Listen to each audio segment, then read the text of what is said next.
भंगिया के अमली महादेव भंगिया भंगिया करिले हो। भंगिया के अमली महादेव भंगिया भंगिया करिले हो।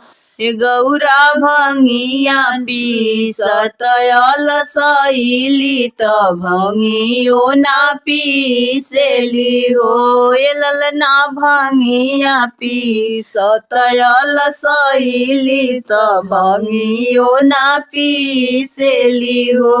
गौरा भंगिया पीसत अलसैली त भंगियो ना पीसेली हो। रौरा त हई भोलड़ भंगिया दरदियो ना बुझली हो। रौरा त हई भोलड़ भंगिया दरदियो ना बुझने हो। शिवजी गणपति लिहे अवतार त झड़रिन बोलावनु हो। शिवजी गणपति लिहे अवतार त झगड़िन बोलावनु हो। इतना वचन सुनी शिवाजी त सुनहि न पाइले हो। इतना वचन सुन शिवाजी त सुनहि न पाइले हो। शिवजी बासाहा प भैनिया सवार त धगड़िन बोलावे गईनी हो। शिवजी बासाहा प भैनिया सवार त धगड़िन बोलावे गईनी हो। एक बने गईनी दूसर बने तीसर धगड़िन घरे हो। एक बने गईनी दूसर बने तीसर धगड़िन घरे हो। ये झगड़िन गणपति लिहे अवतार चलना नार काटन हो। ये झगड़िन गणपति लिहे अवतार चलना नार काटहु हो। बोलिया त ए महादेव बोलिले बोलहु न जानिले हो।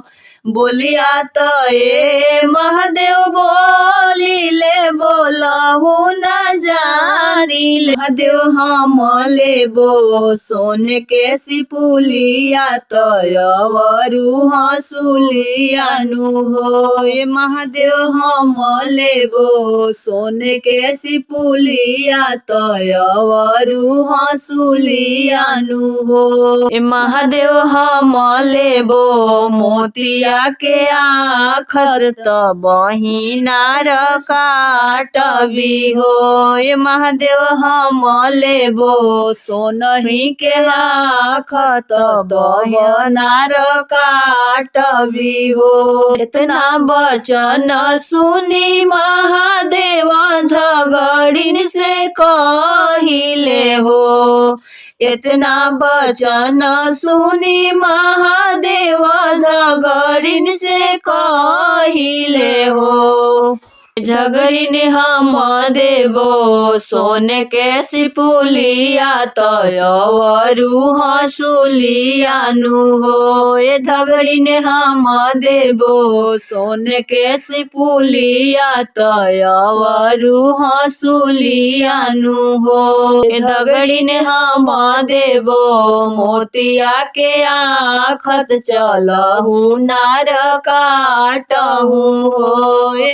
झगड़िन हम देबो मोतिया के आखत चलहु नार काटहु हो। इतना वचन सुनी झगड़िन दौड़ी नार काटेली हो।